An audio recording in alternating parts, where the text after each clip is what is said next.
Hey, good evening, my Facebook family. Wow, did I just say Facebook? Ugh, thank God I'm pretty. Good evening, my YouTube family, and welcome to another bonus episode of Terror Radio Podcast. If this is your first time joining me, then welcome. This is a podcast dedicated in bringing you the best of horror and thriller, old-time radio broadcasts, as well as original stories. I'm your host, Keith, aka the Radio Show Nerd. And again, this is a thank you to all of you for supporting me in such a short amount of time, and to also revisit certain radio shows you weren't able to, or radio series I wasn't able to transfer to video from my earlier podcast episodes from last year and earlier this year. So without further ado, this is Terror Radio. Tonight I am highlighting my favorite radio series, The Hall of Fantasy. A quick history about the show. This was a horror program that first ran from 1946 to 1947 independently. It was revived in 1949 and then went nationwide on August 22nd, 1952, and concluded on September 28th, 1953, and ran on the WGN station. It was created by Richard Thorne, who was also one of the directors, as well as the sole producer. It was also created by Carl Grayson. The two radio plays tonight are entitled The Shadow People, which was first broadcasted on September 21st, 1953, followed by The Hangman's Rope, was first broadcasted on January 5th, 1953. Now, both of these radio plays scared the crap out of me when I was a kid, and I think you're going to enjoy them. So, you know the drill. Sit back, turn down the lights, and listen to The Shadow People, followed by Hangman's Rope.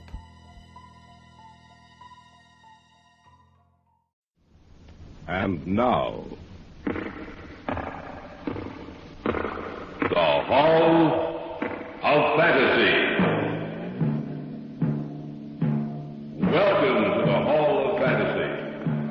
Welcome to the series of radio dramas dedicated to the supernatural, the unusual, and the unknown. Come with me, my friends. We shall descend to the world of the unknown and forbidden, down to the depths where the veil of time is lifted, and the supernatural reigns as king. Come with me and listen to the tale of The Shadow People. Elaine, have you seen anything else since you spoke to me last? No, I haven't. Ever since Mother died, nothing's happened. Well, I only hope that... It came from upstairs. Come on. You don't... I don't know what to think. I only hope that... David, if anything's happened to him... We'll see in a moment. There's no light in this room. You wait here, Elaine. Where's the light? Over to your left.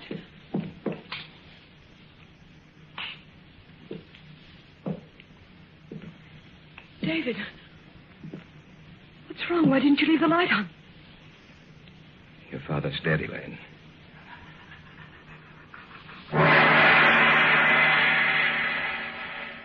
In just a moment, the Hall of Fantasy will present The Shadow People. And now for our story. An original tale of fantasy by Richard Thorne entitled The Shadow People.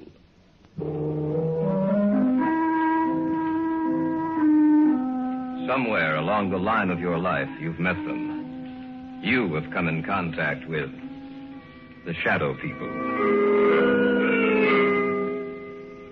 When did we first discuss it? Oh, yes, Brian and Elaine and I. It was in my apartment. There was only one light on in the entire place. What's wrong? Elaine, what's the matter? Oh, it's silly, I know, but I thought I saw something in that doorway over there. Where? Over there, right over there. Where are you going, David? Over to that archway, just to let you know that nothing's here. Huh. You see, Elaine, nothing's wrong, nothing at all. Are you satisfied that there's no one else here but us? Yes, I'm sorry. I just thought that Leave the overhead lights on. I'm sorry. I thought that... Put them back on, David, please. All right, Elaine. Look, what's bothering you, sis? I don't know. It's just that... I don't know. Tell us about it, Elaine. Tell us what's bothering you. You promise that you won't laugh at me? Of course not. Brian? Oh, Elaine, I'm your brother. If something's troubling you, I'd like to know about it. All right, then. The reason I was so upset was the fact that I saw someone or something standing in that archway. But, Elaine, David showed you that there was no one else in here. When the lights were put on, you saw for yourself that we were alone. I'm not talking about something you can see in the light, Brian. I'm not talking about a human being. Then what's it all about, Elaine? In the darkness, I saw something that can't be seen in a lighted area. And I've seen it several times before. You're sure you're not imagining this, Elaine? Oh, I don't have that good an imagination, Brian. How long have you seen this thing, Elaine? Well, it started about 6 weeks ago. You were in Detroit on business, Brian. Mom and Dad were on vacation. I was in the house by myself, in the library. There was only one light on. I sat in the chair beneath it, reading. Several times I thought that something was watching me. I felt there was someone in the room with me, standing right in back of me. Every so often I'd glance back over my shoulder, but there seemed to be nothing there. And then I thought I heard someone whispering. I wasn't sure, but when I heard it again, I got up and I looked all over the house. Oh, I'm not easily frightened, you know that, but out in the hallway, it was almost entirely black. Luckily, I was near a light switch. I looked back over my shoulder, and I saw this huge, hulking shape for the first time. And I heard a voice. Or rather, the whisper of a voice. I couldn't distinguish the words, but that dark shape seemed to be moving towards me. My hand was on the light switch, and I turned it on. In a minute, the light flooded the hallway. The shape was gone. There was nothing there. I was alone again. As long as there's light, I know it can't hurt me. I know it can't reach me. You might have imagined it, you know. Of course, that's possible, but I'm sure I didn't. It was so real. So real, that shape in the darkness. It was the very essence of evil itself.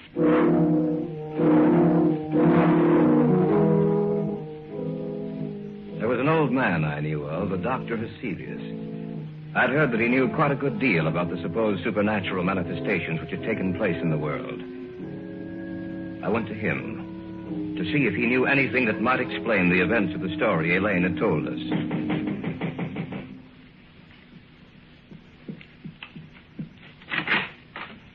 Yes, my good sir. What do you wish? I have an appointment with Dr. Heselius. Oh, yes. He mentioned something about it. You are Mr. Drake. Yes. If you'll come inside. Thank you. Dr. Heselius is in the study. Please come with me. Doctor, a visitor for you. Oh, yes. Bring him in. You may go now. Yes, Doctor. Mr. Drake? Yes. Sit down, please, in that chair over there. Thank you, sir. Now, what is the nature of your visit to me? Well, I understand, Dr. Heselius, that you have a great knowledge of the supernatural manifestations which have occurred on the earth. Great knowledge, Mr. Drake? No, hardly that. I have only scratched the surface in my years of study. Perhaps I can help you. Then again, perhaps I cannot. Well, may I tell you the story? By all means, my good sir.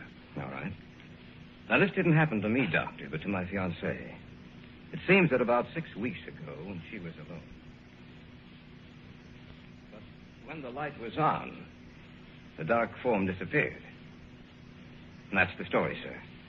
As much of it as I can remember. I see. It's a strange tale you tell. I'm fully aware of that, Dr. Vasilius. You say she seemed to hear whispered voices? Yes, that's what she says. I see. A moment, please. I have a book in my file. Oh, yes. Here it is. This is the one. Yes. Perhaps I may be able to help you after all. Let me see. This is a very ancient book, Mr. Drake. I seem to remember... Yes. Here is an account of a happening such as you relate. And we shall live on the earth, and they shall not see us. Yes, it has been foretold by the ruler of the darkness. They who live by day, retire to sleep by night, shall never know that we walk with them, that we watch them, that we wait for our chance. Only in the night will they see us, for in the daylight we are not seen. Only in the night, when the darkness grows together and the forms of the shadow people are shaped from the blackness, they will know us. Then they will know that we are their companions, for we are the shadow people. I knew I had read something similar to the story you have told me, Mr. Drake. Dr. Vasilius, what can we do? Well, give me a little time. Let me see if I can find any more references to these people of the darkness. One more thing, Mr. Drake. Be sure that your fiancée is never left alone at night. Be sure that there is some living thing, animal or human, which accompanies her every second of the night. For she is in danger, Mr. Drake. A terrible danger.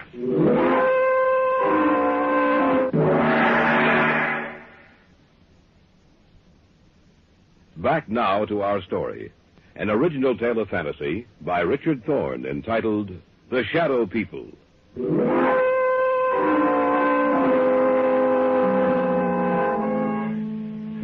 That night, the night of the day I had seen Celius, Elaine's mother died. She died in her sleep. When she failed to appear for breakfast, Elaine's father went upstairs to see what was wrong. When he entered her room, he discovered that she was dead. The family doctor couldn't explain it, for Elaine's mother had been in perfect health. A few weeks later, I was out of the house spending a weekend with them. I glanced at the clock on the mantel, and it showed 11.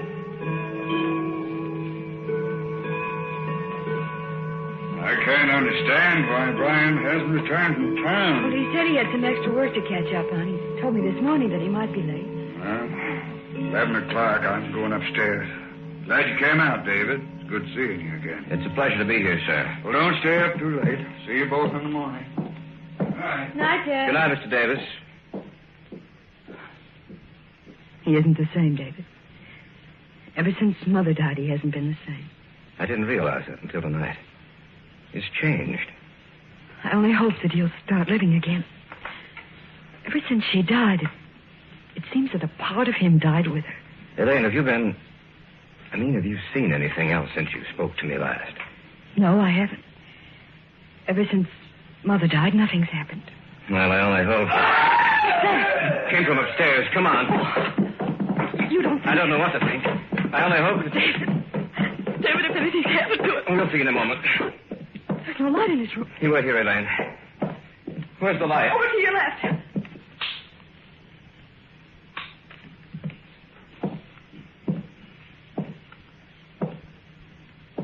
David, what's wrong?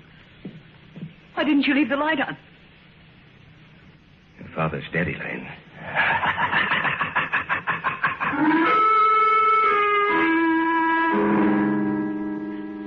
I'd walked into the darkened bedroom. On the bed was Elaine's father. It didn't take a second look for me to know that he was dead. I switched off the light and walked back into the hallway to tell Elaine what happened.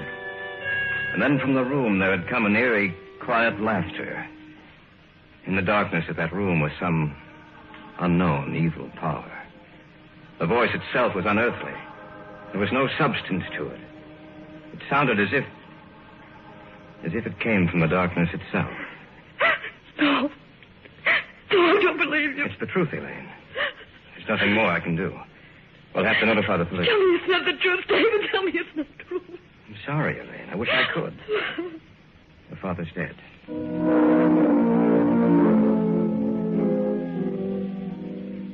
After the burial, Dr. Heselius got in touch with me. He said that he wanted to meet both Elaine and Brian, that he wanted to talk to the three of us. Accordingly, a few nights later, he came out to their house. Miss Davis, will you tell me just when you saw the first manifestation? The night Brian was in Detroit. Now, Miss Davis, you have even seen this apparition in the company of other people, is that correct? Yes. The night at David's apartment. All right. Now I'll tell you what I think. You are in deadly danger, Miss Davis. These beings want to claim you. So far, they have had no success. Only in the darkness do they have power. Little by little, step by step, they have been removing the obstacles in their way to reaching you. First your mother, and then your father, Miss Davis. Both died in the same fashion. In the darkness, death struck at them. Now tell me, do you feel their presence here in this room as I talk to you? Yes. Turn out the lights, Brian. No. Stand by the switch, if you please, Brian. If anything happens, turn the lights back on. All right. Dr. Heselius, I don't... Do you want me to continue working with you? Yes, sir. All right, then. Brian, turn off the lights. Yes, Doctor. The room now is in darkness, Miss Davis. Do you feel or see anything? No, Yes. Yes, I do. Do you see anything? Yes. Doctor, I don't... Be quiet, you fool. I know what I'm doing. In front of me. The darkness gathering together into a huge, terrible... Not only do you see us, Miss Davis, but everyone else in the room also will see the vague shapes forming themselves in the blackness. We do not want you, Dr. Heselius. The girl we want. We advise you to drop this case. You'll only bring down the wrath of the shadow people upon your head. The girl. We want the girl. Do not stop us. Let us take her now. Turn on the light. They're gone. Miss Davis, are you all right? Yes. Yes, I am. Just as she said. The darkness. I saw it form into something, too. So did I. What are we going to do, Dr. Heselius? At the present moment, I don't know. But this much I do know. You must leave this house immediately. You must try to get out of their reach. I don't know if that is possible. I hope it is. I shall have to return to my home. I must learn if there is some manner by which we can defeat these creatures. For the moment, leave this house. Dispose of it in any manner you may see fit, but leave this house.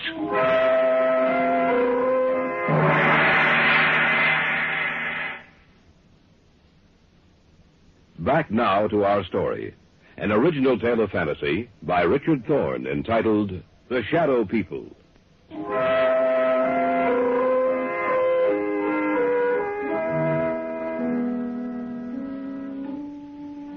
We had spent the night in my apartment, the three of us.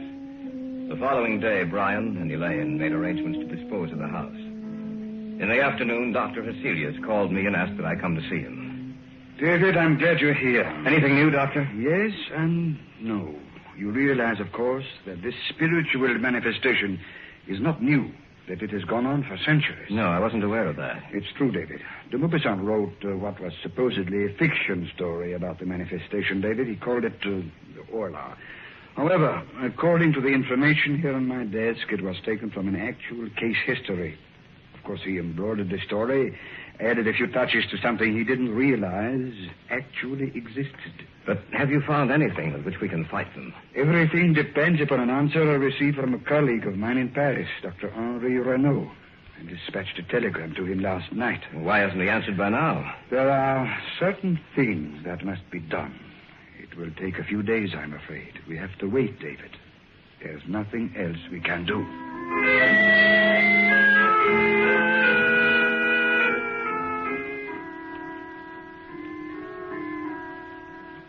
In the next few days, the house was sold, and Brian and Elaine moved into a newer, more modern home a few miles from my apartment. Cecilia said it might take a few days for them to build up their power.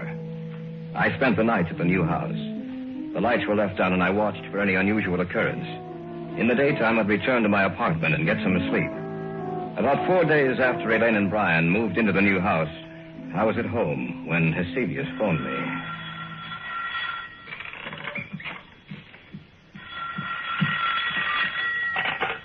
Hello? David? Yes, Dr. Heselius? I hate to tell you this, David. What's the matter? What's wrong? They were a step ahead of me, David. I just received word that Renault died or was killed. At the very moment I sent the telegram to him.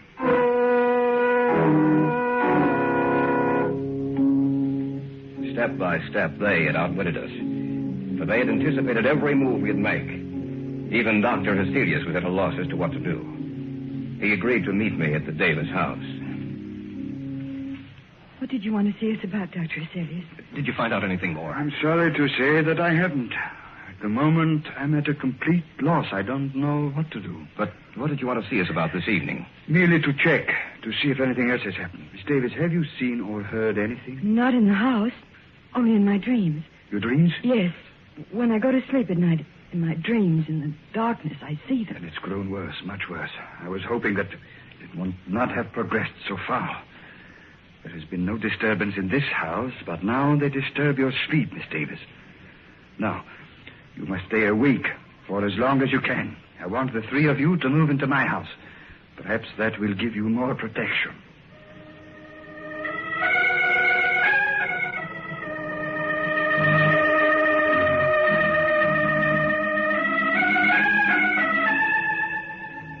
That night, we moved over to Heselius' house. Perhaps Elaine would have more protection there. From there, we might be able to devise some plan of action, some way to beat those beings. For a few days, things were quiet. The shadow people seemed to have withdrawn. For a while, I thought that we might have succeeded in thwarting their purpose. Elaine no longer complained of troubled sleep. But that condition lasted for a few days only. About 10 days later, they made themselves known and felt again. That night, we were in the study, when suddenly Heselius whirled around and... Elaine, what are you looking at? Outside the house. Right where the light leaves off, I see them. She's right, Dr. Heselius. I can see them, too. What should we do, Doctor? Nothing. What do you mean, nothing? There's nothing we can do. We can't just... We can't do anything, Brian. Don't you understand that they have us at their mercy? The greatest man in my field was Henri Renault. If he could do nothing against them, what do you think we can do? He's right, Brian. There's nothing we can do. As long as the house remains lighted, just so long will they remain outside. If the lights were to... That sounds... When my father was killed. The same sound. We heard the same sound. The lights. What's happened to the lights, all right? I don't know. Be quiet, please. I thought of this emergency. A candle. That's right, Miss Davis. As long as this burns, this one candle will be safe. For they cannot advance into the light. They are limited by the darkness. As long as the candle burns, they will have to remain outside of this room. Around you, in every room of the house, in the darkness outside, we are around you. This time you shall not escape. This time we will claim you. Take it easy, Brian. I can't stand it. I'm getting out of here. Brian, come back. Don't be a fool. I'm going after him. Stay here. We just can't let him He go. won't have a chance. I doubt it. Miss Davis, I'm afraid that your brother is dead.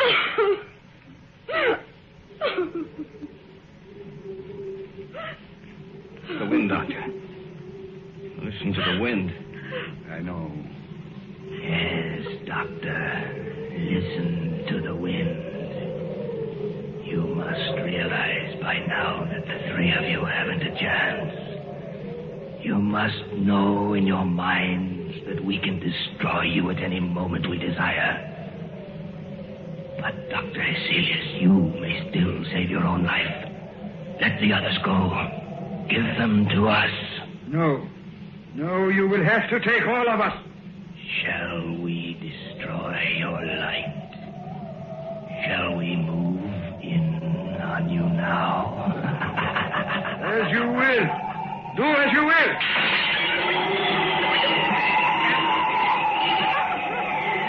Sorry, David. The candle is out. In the darkness. The figures in the darkness.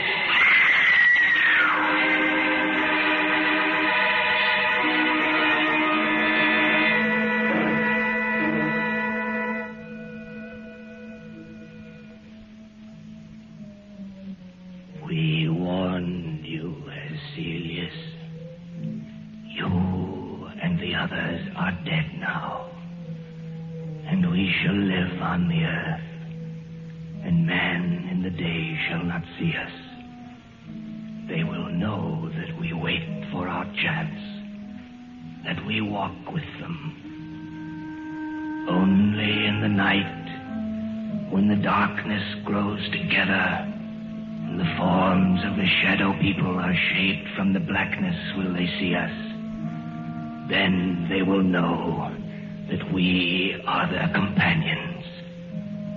Look next to you, there in the shadows.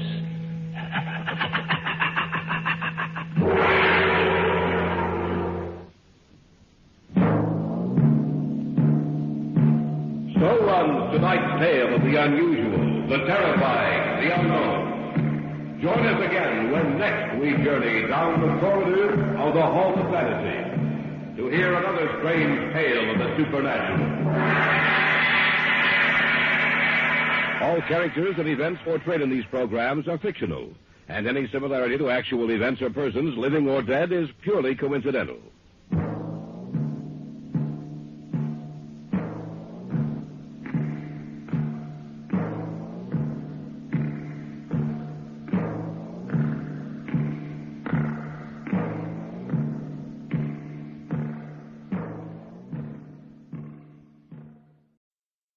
And now,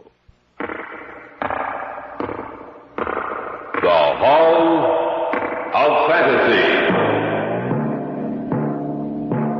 Welcome to the Hall of Fantasy. Welcome to the series of radio dramas dedicated to the supernatural, the unusual, and the unknown. Come with me, my friends. We shall descend to the world of the unknown and forbidden. Down to the depths where the veil of time is lifted, and the supernatural reigns as king. Come with me and listen to the tale of The Hangman's Rope.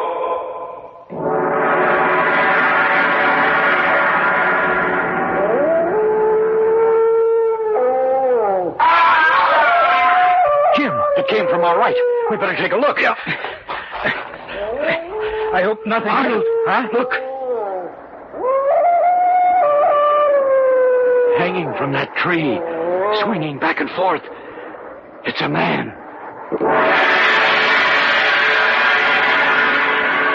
The Hall of Fantasy will present The Hangman's Rope in just a moment. And now for our story, an original tale of fantasy entitled The Hangman's Rope.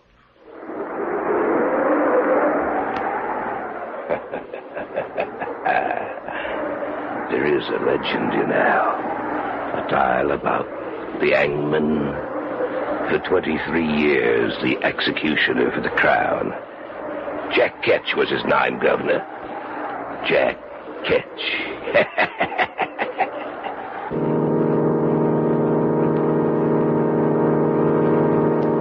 I remember we were on our way back from the lake, Jim and Carol and I. And for some reason, we started back to the city later than usual. We hadn't been driving for more than half an hour when one of those sudden spring storms... Now, where did that come from? Someone said there might be a storm tonight, but I thought we'd be home before it broke. Well, we'd better put the wipers on. We started back too late tonight. What was it that held us up, Jim? I don't know. A lot of things. When I finally looked at my watch, I couldn't believe my eyes. Yeah. Arnold, look out. There's a man right in front of the car. You stay here, Carol. Come on, Arnie. We'd better take a look. Yeah, right. We didn't hit him, did we? I don't think so. Now, why would someone be out in the middle of the road on a night like this? There's a lot of crazy people in this world, Arnie. He must have been one of them. Yeah, I'm getting soaked. Now, he was just about here. I can't understand. Jim, look. Where? There beside the tree. I don't see anything. I guess I was wrong. You know, for a minute I thought I saw someone hanging from that tree. Oh, you must have been mistaken. You know, I can't figure this out, Arnie. That guy was out here on the road, right in front of us. I saw him just as plain as day.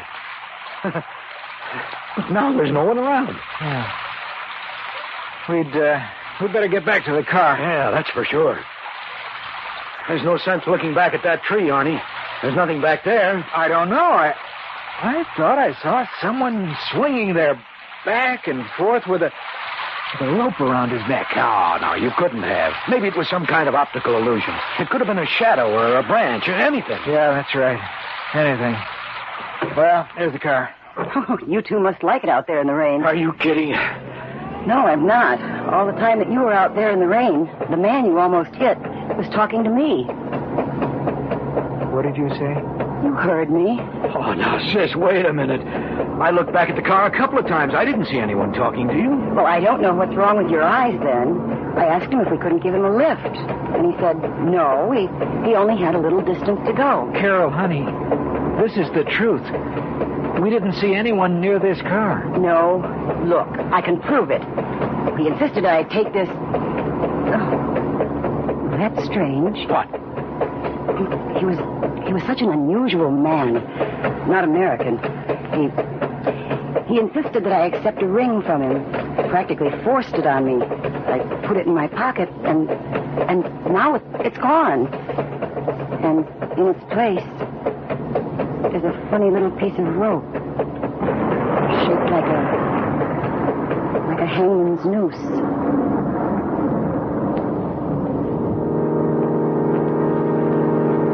I knew Carol wasn't lying to us. I asked her if she would let me have the little piece of rope. After I dropped them off at their place, I went home, took it out, and set it on the table. I can't explain it, but there was something about that rope which seemed old. It was made of hemp, the kind of rope you would imagine Jack Ketch might have used 250 years ago when he was the hangman. That night, as I slept, my sleep was troubled. In my dreams, there was a huge black gallows. I saw a man climbing the stairs to his death.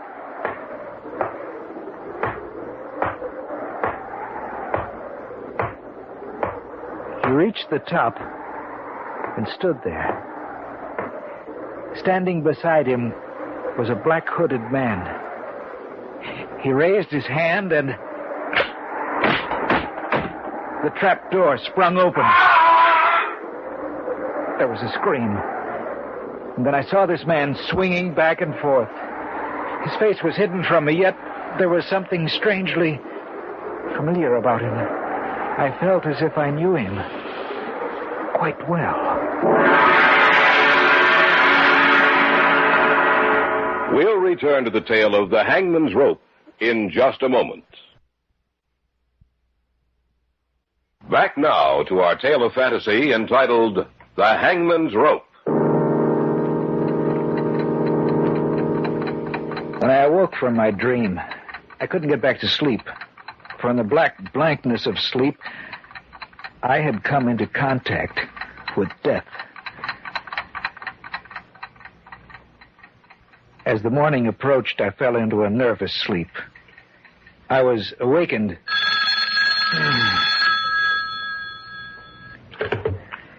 Hello? Arnie, this is Carol. Could you meet Jim and me for lunch today? What time? About 1.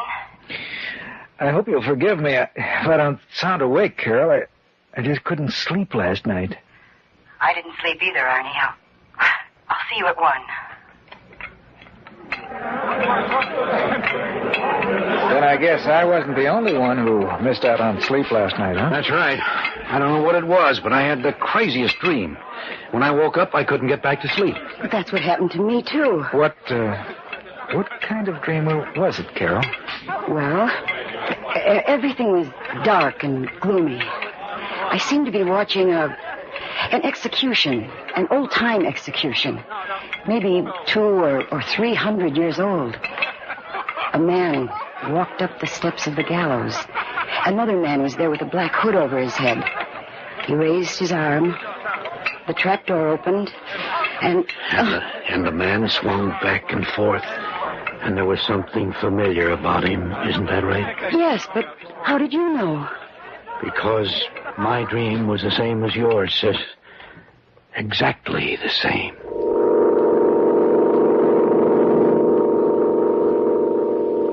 Jim's and my vacations were due the following week.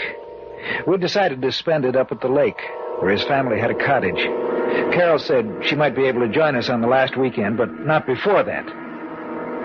Jim and I left the following Friday night. Well, I can certainly use this vacation. And maybe we can catch a few northerns this time, huh? Maybe. Is your family going to come up here while we're there? No, Carol will be up the last weekend, that's all. Mm-hmm. Well, then I guess we'll have the place to ourselves, huh? Yeah, I guess so. Hey, why are you stopping here? Last Sunday night. This is where we stopped. I'm going to get out and take a look at the side of the road for a minute. Oh, Arnie, why don't you forget about it? I just want to check it, that's all. That's the tree, isn't it? I think so. On that limb. That's where I saw him hanging. Oh, just thinking about it makes me nervous.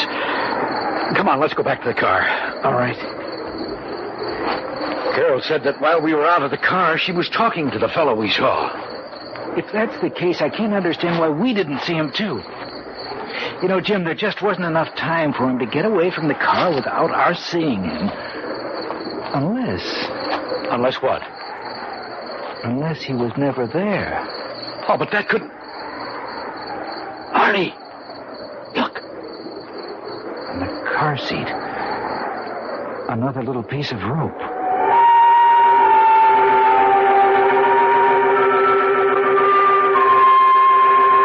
Before I could stop him, Jim threw the little noose out into the darkness. A little piece of rope, an inanimate thing, coiled and twisted, which somehow seemed to be alive. We reached the cottage perhaps half an hour later, and though we were both disturbed by what had happened, still it didn't interfere with our sleep.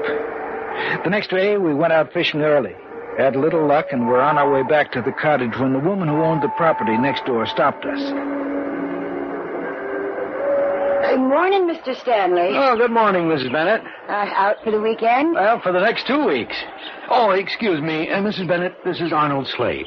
Pleased to meet you, Mr. Slade. Well, thank you. Same here. You must be that young man that Carol's going to marry. Yes, that's right. She'll make you a fine wife, Mr. Slade. Yes. The reason I stopped you, Mr. Stanley, is this. Mm-hmm. There's something strange going on out here. Oh, what do you mean? Well, the constable came by the other day and asked me if I'd seen any strangers here. A couple of people have died over on the other side of the lake. And the constable ain't been able to find out what happened. How did these people die? Well, that's what's so strange about it. Both of them were killed by hanging. Hanging? That's right. Old Mr. Taylor, who lived about a mile down by the shore, he was one of them, and he couldn't hardly walk. They found him swinging from a tree, but he was several feet off the ground, and nobody can figure out how he got up there. What the woman had said frightened me. It seemed as if we were getting deeper and ever more deeply into something from which we would never be able to get away. That night, it was Saturday, Jim and I went out for a walk. It was a particularly dark night. The moon was obscured by clouds, and as we walked along, I could hear the chirping of many crickets, and occasionally a bullfrog's hoarse voice raised in protest. Arnold, this thing has me worried. In what way, Jim? This whole thing. Last Sunday night and today when we stopped by the tree. And then what Mrs. Bennett told us. I've been thinking about it, too. Well, that's strange. What? The crickets have suddenly stopped. It's too quiet. Jim, it came from over there. We better take a look. Yeah. It's too quiet, just as you said. There must be something terribly wrong up here. I hope nothing... Arnold, huh? Look. Hanging from that tree, swinging back and forth. It's a man. What are we going to do? We better cut him down. No. We better call the authorities first. I guess you're right. Come on, Mrs. Bennett's got a phone. If we hurry, we may be able to get out a great deal of help to the authorities. Jim, did you notice how high that branch was? I saw it. Yes? Why, Mr. Stanley, it's you. Mrs. Bennett, may we use your phone? Well, I suppose so.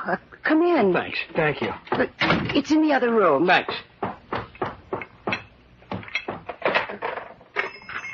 What's the matter, Mr. Slade? It looks like something's happened to upset you two. Well, it has. It certainly has. Constable?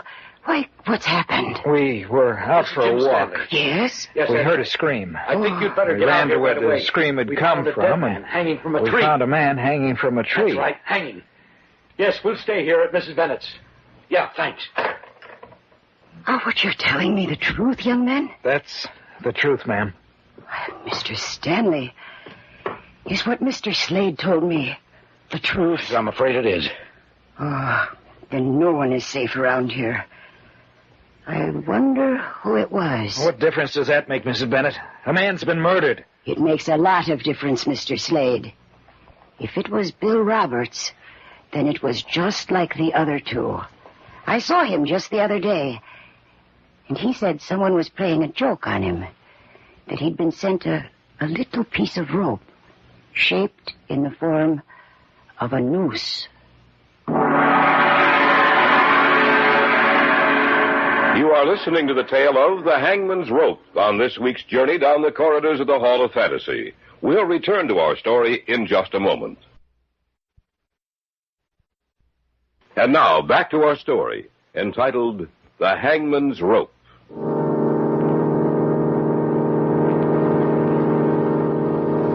A little piece of rope. Both Jim and I stared at each other for a moment. It might be coincidence. We knew that, but it was difficult trying to make ourselves believe that. About half an hour later, the constable arrived.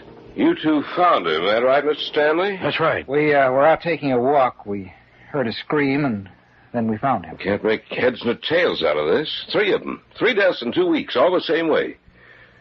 They all received a little piece of rope just before they died. A little piece of rope. Yeah, that's right. I say all 3. I ain't seen the body yet, but I have a pretty good idea who it is, Bill Roberts. It's enough to make a person afraid of the dark, Constable. Yeah, ain't it? Well, I want you two to take me to him. I'll go, too. No, you stay here. You stay off the phone. Oh. I don't want the rest of the people to hear anything about this, at least for the time being. Things are bad enough as it is. All right, come on, let's go.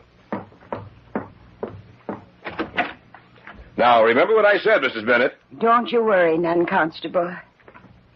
I hope that woman stays off the phone. The whole county will be in an uproar if she doesn't. Do you, have any idea who's behind these deaths? No, I haven't. Funny thing, he was up so high. I don't see how he could have gotten up there by himself. I only wish I had something to work on. Well, we'll see if he's just like the others in a little while. How far away was he? There he is, Constable. I want to get a look at his face. Yeah, I was afraid of that. Who is it? Bill Roberts. But how did he get up there? Branch is 20 feet off the ground. It'd take an acrobat to climb that tree. Bill wasn't any acrobat. Well, how did he get up there? I don't know. 3 people received pieces of rope, and then a couple of weeks later, We find him hanging from a tree. You tell me the answer.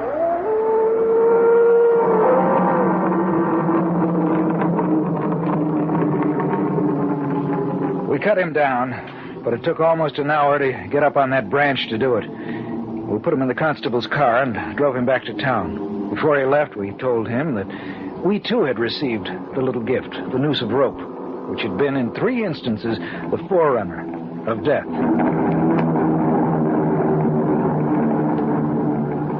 When we got back to the cottage, we had a bite to eat, and seeing as we weren't in the mood to sleep, we sat down to read.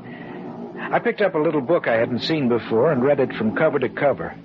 It held an eerie fascination, and I wasn't able to put it down till the last page had been turned, the last word read. Jim? Where did you get this book? I don't know. I don't think I've ever seen it before. Why?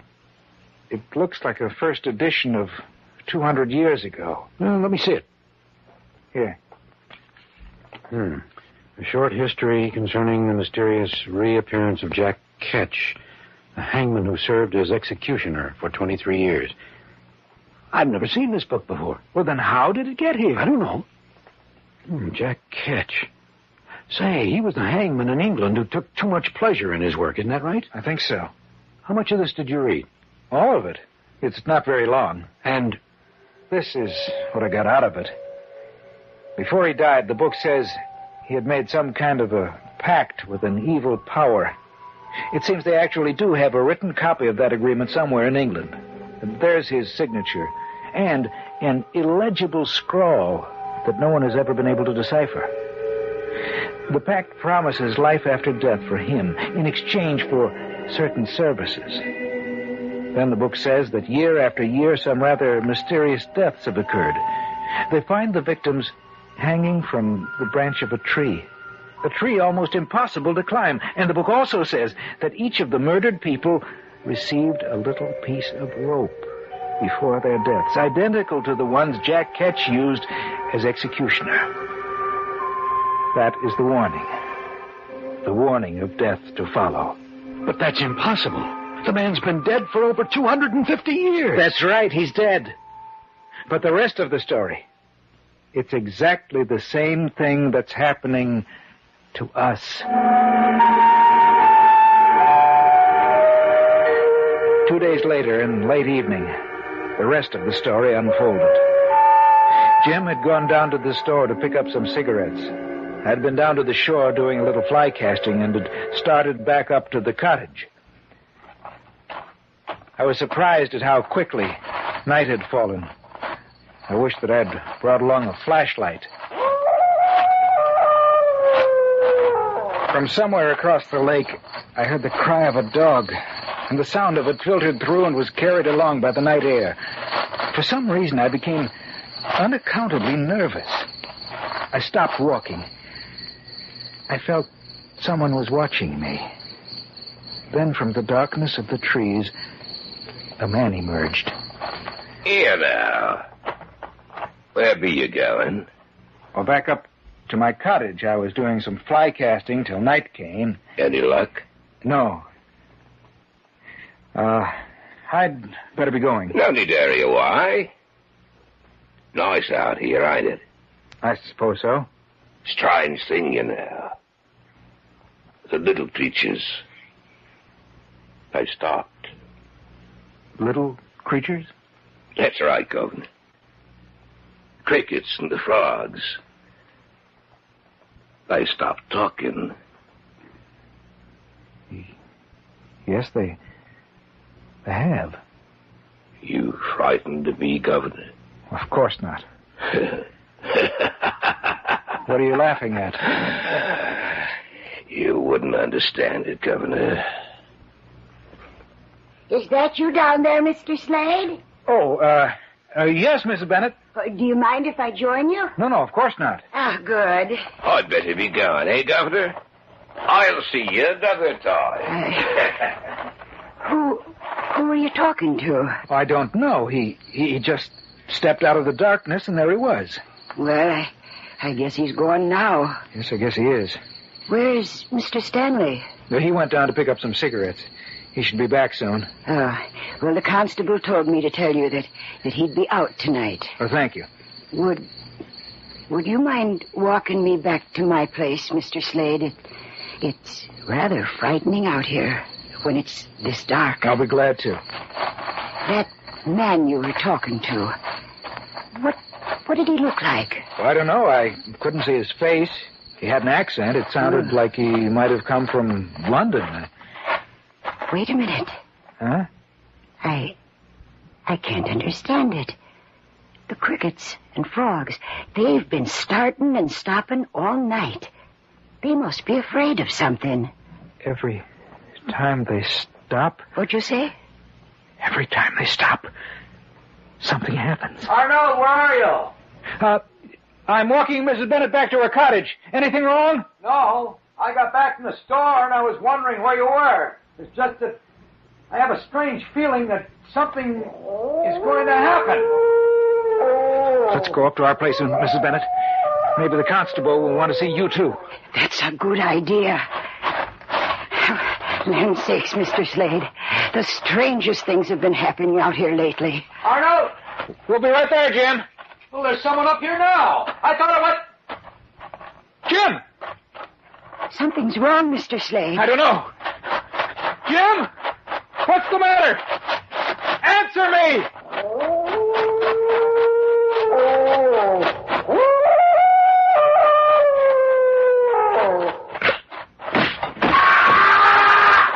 Mr. Slade, look! Oh, hanging from that tree. It's Mr. Stanley.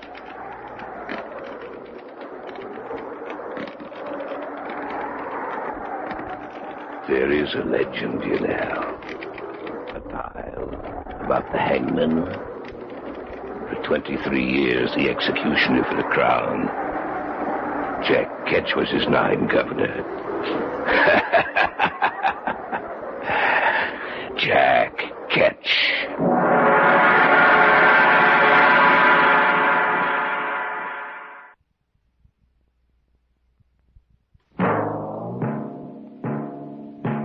So runs tonight's tale of the unusual, the terrifying, the unknown.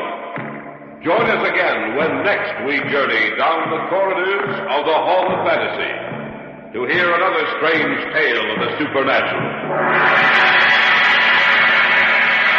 All characters and events portrayed in these programs are fictional, and any similarity to actual events or persons, living or dead, is purely coincidental.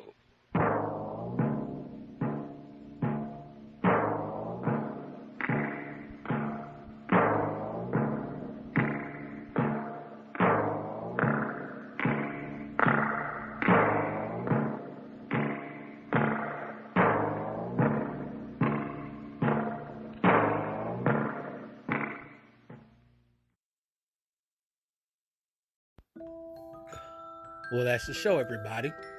I want to thank you all for listening.